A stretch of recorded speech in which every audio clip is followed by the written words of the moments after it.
स्वागत है आप सबका स्टडी विथ नारायण के यूट्यूब प्लेटफॉर्म पे। आज हम लोग इस वीडियो में आरआरबी ग्रुप डी का जो एग्जाम होगा 27 नवंबर से उससे संबंधित साइंस का टॉप 100 प्रश्न देखेंगे, जो कि ये पार्ट 2 है। जो भी पार्ट 1 देखे नहीं होंगे प्लेलिस्ट में चल जाइएगा रेलवे स्पेशल में, या फिर इस वीडियो के डिस्क्रिप्शन में उसका लिंक दिया रहेगा, आप सब वहाँ से भी देख सकते हैं। इसमें हम लोग कुल 100 प्रश्न लिए हैं, जो कि फिजिक्स से संबंधित मोस्ट इम्पोर्टेंट प्रश्न है। इसमें हम लोग स्टार्ट करते हैं आज का क्लास से। प्रकाश की गति क्या है? तो प्रकाश की गति 3 × 10⁸ मीटर पर सेकंड है। अगर इसी को किलोमीटर में देता तो 3 × 10⁵ किलोमीटर पर सेकंड। तो प्रकाश की गति या फिर करंट धारा की गति अगर पूछा जाए तो उसका भी यही होता है, प्रकाश की गति का सेम 3 × 10⁸ मीटर पर सेकंड। ध्वनि की गति हवा में लगभग कितनी होती है? तो साउंड का स्पीड हवा में लगभग 332 मीटर पर सेकंड होता है। बल का सही मात्रक क्या है? तो न्यूटन। भार का भी सही मात्रक न्यूटन होता है, जिसका फॉर्मूला होता है W = mg वेट का, और भार का formula F = ma mass into acceleration. कार्य और ऊर्जा का सही मात्रक क्या है? तो कार्य और ऊर्जा दोनों का सही मात्रक जूल होता है।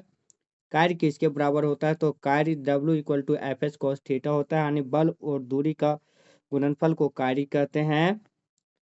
एक एचपी हॉर्स पावर में कितने वाट होता है? तो एक एचपी यानी एक अश्व शक्ति में 746 वाट होता है। गुरुत्वीय त्वरण का मान कितना होता है? तो 9.8 मीटर पर सेकंड स्क्वायर। इसी को अगर सेंटीमीटर में देता तो 980 सेंटीमीटर पर सेकंड स्क्वायर या फिर 32 फीट पर सेकंड स्क्वायर होता। भार का किसके बराबर होता है? तो भार =mg होता है, हम पहले भी देखे थे। यानी मास और एक्सले गुरुत्वीय त्वरण ग्रेविटेशनल एक्सेलरेशन के बराबर होता है, ग्रेविटी के बराबर। तो W = mg, जिसका कि ऐसा यूनिट होता है न्यूटन, क्योंकि ये बल का समतुल्य होता है। कभी क्वेश्चन पूछा जाता है, अगर किसी वस्तु का भार पृथ्वी पर मान के चलिए 100 ग्राम है तो चंद्रमा पर कितना होगा? तो पृथ्वी पर जो भार होगा चंद्रमा पर वही भार 1/6 हो जाएगा। अगर उसी में द्रव्यमान पूछता तो द्रव्यमान सेम होता है, लेकिन भार पृथ्वी के भार का चंद्रमा का 1/6 हो जाता है। दाब का मात्रक क्या है? तो दाब का सही मात्रक पास्कल है। प्रेशर का सही मात्रक पास्कल। आर्किमिडीज सिद्धांत किससे संबंधित है? तो उत्प्लावन बल। जो कि हम किसी भी चीज को पानी में डुबोते हैं तो जब तक वह पानी की सतह पर रहता है तो अचानक उसमें हल्के लगता है, आभासी बल रहता है, उसी को उत्प्लावन बल बोलते हैं। और जब पानी की सतह से ऊपर आ जाता है तो उसी चीज को जब खींचते हैं तो बल ज्यादा लगता है।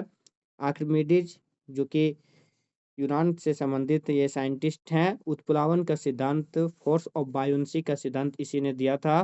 ध्वनि किस प्रकार की तरंग है? तो लॉन्गिट्यूडनल वेव है ध्वनि, मीन्स अनुदैर्घ्य तरंग। प्रकाश किस प्रकार का तरंग है? तो प्रकाश अनुप्रस्थ तरंग है, मीन्स ट्रांसवर्स वेव। प्रकाश वर्ष किसकी इकाई है? तो प्रकाश वर्ष दूरी की इकाई है। 1 लाइट ईयर = 9.46 × 10⁻15 मीटर होता है। किलोमीटर में अगर इसी को देखा जाए तो 9.46 × 10⁻12 किलोमीटर हो जाता।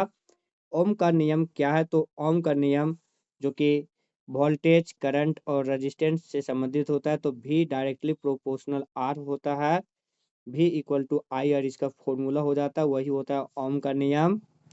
प्रतिरोध का सही मात्रक क्या होता है? तो ओम, और इसी में प्रतिरोधकता पूछता तो ओम मीटर हो जाता, जो कि R = ρL/A। ये फॉर्मूला आप सब याद रख लीजिएगा, न्यूमेरिकल में काम भी आ सकता है ये फॉर्मूला से। धारा का सही मात्रक क्या है? तो एम्पियर, जो कि धारा करंट एक अदिश राशि है। विभवांतर का सही मात्रक क्या है? तो वोल्ट। शक्ति किसके बराबर होता है? तो पावर =वर्क/टाइम से, मीन्स कार्य को जब समय से डिवाइड करते तो पावर मीन्स शक्ति प्राप्त होता है। जितने भी फॉर्मूला बेस्ड जो यहाँ पे चर्चा हो रहा है वो सब याद रख लीजिएगा, क्योंकि न्यूमेरिकल में वो सब काम आएगा बहुत ज़्यादा। उत्तल दर्पण कैसी छवि बनाती है? तो उत्तल दर्पण, जिसे कि हम लोग कन्वेक्स मिरर भी बोलते हैं, या छोटी, आभासी और सीधा, मीन्स स्मॉल, इरेक्ट और इमेजिनरी इमेज बनाता है कन्वेक्स मिरर। अवतल दर्पण कॉनकेव मिरर किस छवि को बना सकता है? तो वास्तविक, उल्टा, छोटा और बड़ा दोनों बनाता है अवतल दर्पण, mean concave mirrors, reals, opposites, small and large both. Lens की शक्ति का एसआई मात्रक क्या है? तो लेंस की शक्ति का एसआई मात्रक डायोप्टर है, जो कि हमेशा मीटर में इसकी रेंज होती है। डायोप्टर लेंस की शक्ति का मात्रक। इसी में अगर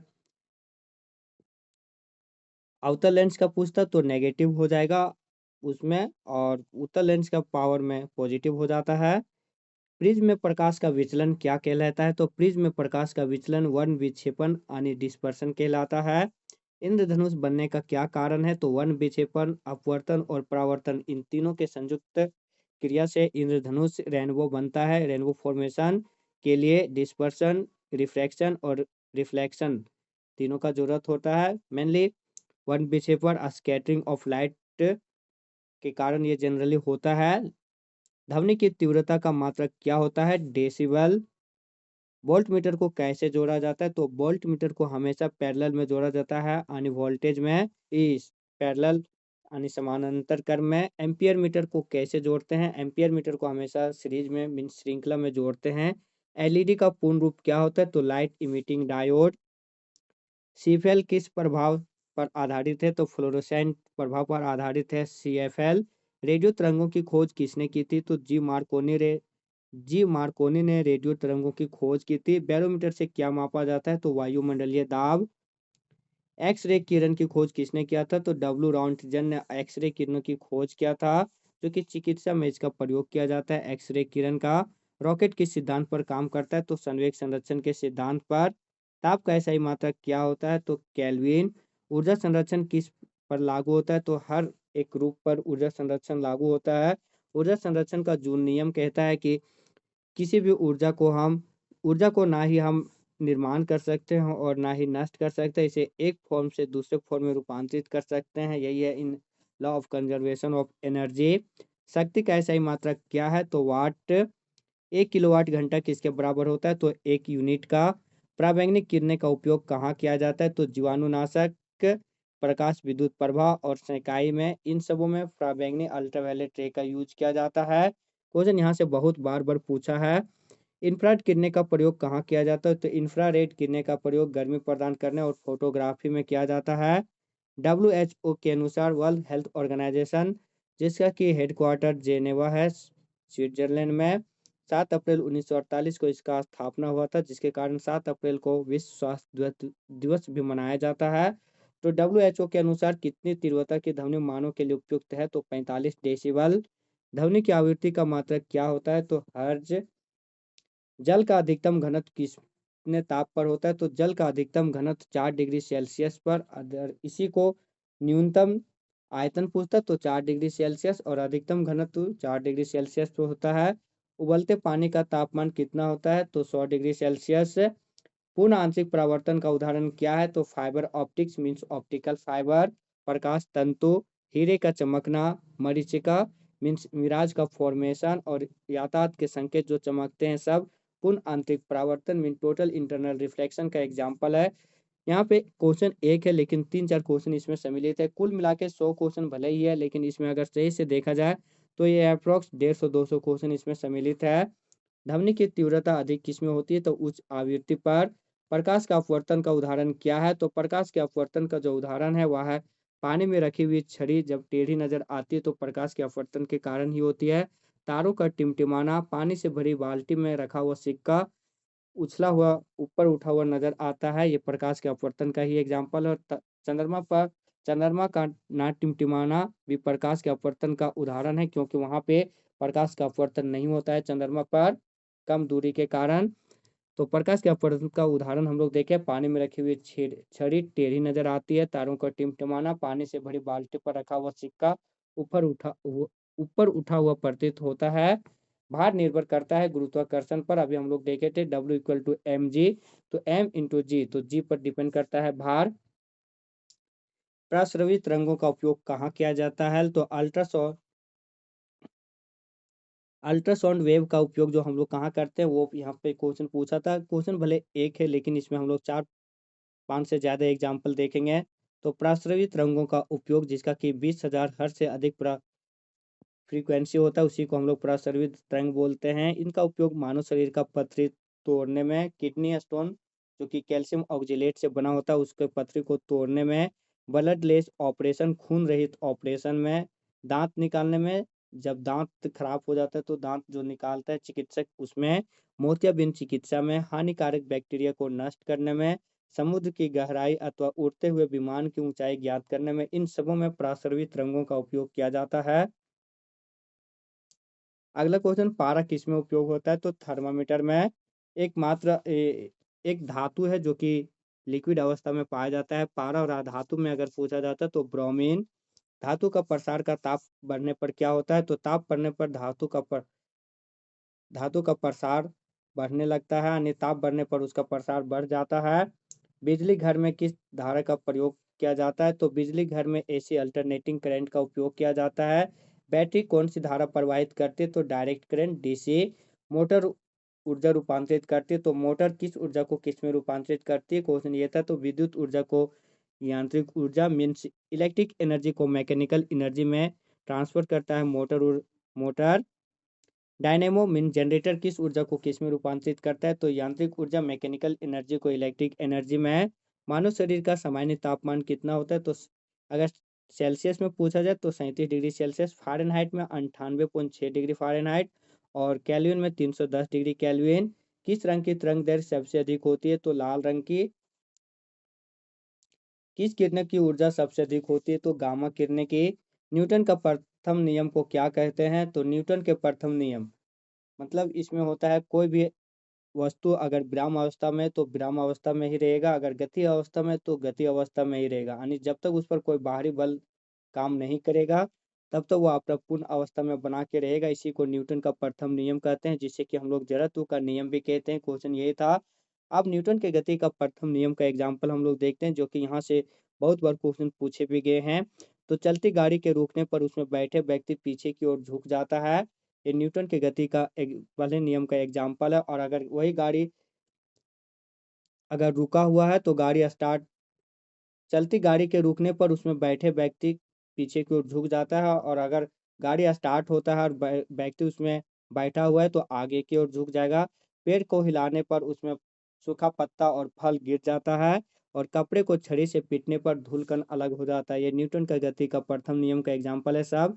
न्यूटन का गति का दूसरा नियम किसकी परिभाषा देता है? तो संवेग परिवर्तन की दर उस वस्तु पर आरोपित बल के समानुपाती होता है। यही न्यूटन के गति का दूसरा नियम कहता है, जो कि बल की परिभाषा देता है। F=ma, mass into acceleration. इसमें जो एग्जाम्पल है, गेंद पकड़ते समय खिलाड़ी अपने हाथों को पीछे की ओर खींच लेता है ताकि टाइम ज़्यादा लगे और फोर्स कम। न्यूटन के गति का दूसरा नियम यही था। न्यूटन का गति का तीसरा नियम क्या कहलाता है? तो क्रिया प्रतिक्रिया का नियम, means action every action is equal and opposite reaction. यही है न्यूटन के गति का तीसरा नियम। इसमें रॉकेट की गति, चाकू चलाने पर नाव की आगे और बढ़ना, और जब बंदूक से गोली चलाते तो पीछे और जो झटका महसूस होता है, ये सब न्यूटन की गति का तीसरा नियम का एग्जाम्पल है। सिर्फ तरंगे की फ्रीक्वेंसी क्या होती है? यहाँ सिर्फ लिखा गया है मिस्टेक से, ये श्रव्य भी होता है। श्रव्य तरंगे की फ्रीक्वेंसी आवृत्ति क्या होती है? तो 20,000 से 20,000 हर्ट्ज तक ये श्रव्य तरंगे की आवृत्ति होती है। प्रकाश की प्रकृति कैसी होती है? तो कण व तरंग दोनों, मीन्स पार्टिकल और वेव नेचर दोनों है प्रकाश की प्रकृति। इलेक्ट्रॉन का आवेश क्या होता है? तो नकारात्मक, प्रोटॉन का पॉजिटिव, न्यूट्रॉन का आवेशहीन ये आवेश होता है। परमाणु के नाभिक में क्या होता है? तो प्रोटॉन और न्यूट्रॉन्स। प्रो परमाणु के नाभिक में प्रोटॉन और न्यूट्रॉन होता है, जबकि उसके बाहरी कक्षा में इलेक्ट्रॉन चक्कर लगाते रहता है। तो परमाणु मेनली धनावेशित होता है क्योंकि उसमें प्रोटॉन होता है। दर्पण सूत्र क्या होता है? तो 1/f=1/v+1/u, ये दर्पण सूत्र होता है। इसी में अगर लेंस से फॉर्मूला पूछता तो 1/f=1/v-1/u हो जाता। इंद्रधनुष के रंगों का कर्म क्या है? तो वेव गेवर या फिर बैजानी हप्पी नाला, यही इंद्रधनुष के रंगों का कर्म है, जिसमें कि 7 रंग पाया जाता है। Violet, indigo, blue, green, yellow, orange और रेड। बैंगनी, जामुनी, नीला, हरा, पीला, नारंगी और लाल। विव ग्योर इंद्रधनुष के 7 रंगों का कर्म था ये। अगला, ताप बढ़ने पर ध्वनि की चाल में क्या प्रभाव पड़ता है? तो ध्वनि की चाल बढ़ जाती है ताप बढ़ने पर। डॉपलर प्रभाव, जो कि 1842 में दिया गया था, किस पर आधारित है? तो ध्वनि और साउंड मीन्स ध्वनि और प्रकाश मीन साउंड और लाइट दोनों तरंगों पर ये एप्लीकेबल है। डॉपलर इफेक्ट, समुद्र की गहराई किस यंत्र से मापी जाती है? तो फेदोमीटर से। अल्ट्रासोनिक तरंगों की आवृत्ति कितनी होती है? तो 20,000 हर्ट्ज से ऊपर। पेंडुलम की समय अवधि किस पर निर्भर करती है? तो लंबाई पर। उसका हम लोग जानते हैं pendulum time equal to 2 pi under root L/G उसका फॉर्मूला होता है। तो ये एल पे डिपेंड करता है, मीन्स लंबाई पर। रमन प्रभाव की खोज किसने किया था? तो सीवी रमन ने। उत्तल लेंस किस प्रकार की छवि बनाता है? तो वास्तविक, उल्टा, छोटा एवं बड़ा। रिफ्रैक्टिव इंडेक्स अधिक होने पर प्रकाश पर क्या प्रभाव पड़ता है? तो प्रकाश का प्रभाव, उसमें प्रकाश धीमा चलता है। रिफ्रैक्टिव इंडेक्स जितना होगा उसका स्पीड ऑफ लाइट और रिफ्रैक्टिव इंडेक्स में रेसिप्रोकल का संबंध है, मीन्स एक बढ़ेगा तो एक घटेगा। तो यहाँ रिफ्रैक्टिव इंडेक्स अधिक होता है तो प्रकाश का वेग क्या होगा? कम होगा, धीमा। सूर्य का प्रकाश पृथ्वी तक आने में कितना समय लगता है? तो 8 मिनट 16 सेकंड, लगभग 500 सेकंड सूर्य का प्रकाश पृथ्वी तक आने में लगता है। प्रकाश के प्रकीर्णन स्कैटरिंग ऑफ लाइट का एग्जाम्पल क्या है? तो स्कैटरिंग ऑफ लाइट, जो कि इसमें बहुत सारे क्वेश्चन इसमें पूछे गए हैं। तो आकाश का रंग नीला दिखाई देना, समुद्र का जल नीला दिखाई देना, खतरे का निशान लाल रंग का, उगते और डूबते समय सूर्य का लाल दिखाई देना, अंतरिक्ष यात्री को आकाश का रंग काला दिखाई देना। ये प्रकाश के प्रकीर्णन स्कैटरिंग ऑफ लाइट का एग्जाम्पल है। एक बात याद रख लीजिएगा, जो भी रंग से रिलेटेड है प्रकाश के प्रकीर्णन से ही संबंधित है, स्कैटरिंग ऑफ लाइट से। विद्युत धारा क्या है? तो इलेक्ट्रॉनों का प्रवाह। सर्वोत्तम चालक का उदाहरण क्या है? तो चांदी। जो हम लोग आंख दान करते हैं तो कौन सा भाग दिया जाता है आंख का? तो कॉर्निया, जो कि प्रकाश को अपवर्तित करता है। आंख में इमेज का निर्माण कहाँ होता है? तो रेटिना पर, जो उत्तर लेंस की भांति काम करता है। नाभिकीय संलयन किस में होता है? तो सूरज में, जो कि हाइड्रोजन बम भी इसी सिद्धांत पर काम करता है। इसमें हाइड्रोजन आइटम मिलकर हीलियम आयन का निर्माण करता है। नाभिकीय विखंडन किस में होता है? तो परमाणु बम में। बल का फॉर्मूला क्या होता है? तो F=ma। निकट दृष्टि दोष मायोपिया और दूर दृष्टि दोष हाइपरमेट्रोपिया किसको, इन दोषों को किससे दूर किया जाता है? तो निकट दृष्टि दोष को अवतल लेंस से और दूर दृष्टि दोष को उत्तल लेंस के प्रयोग से दूर किया जाता है। निकट दृष्टि दोष में निकट की वस्तु स्पष्ट रूप से दिखाई देती है, जबकि दूर की वस्तु नहीं।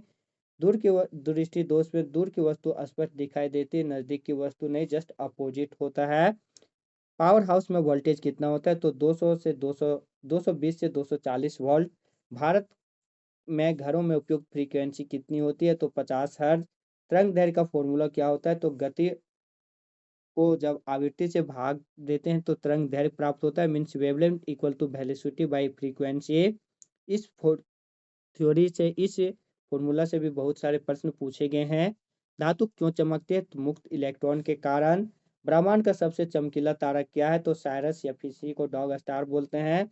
सतीश धवन अंतरिक्ष केंद्र कहाँ स्थित है? तो श्रीहरिकोटा आंध्र प्रदेश में।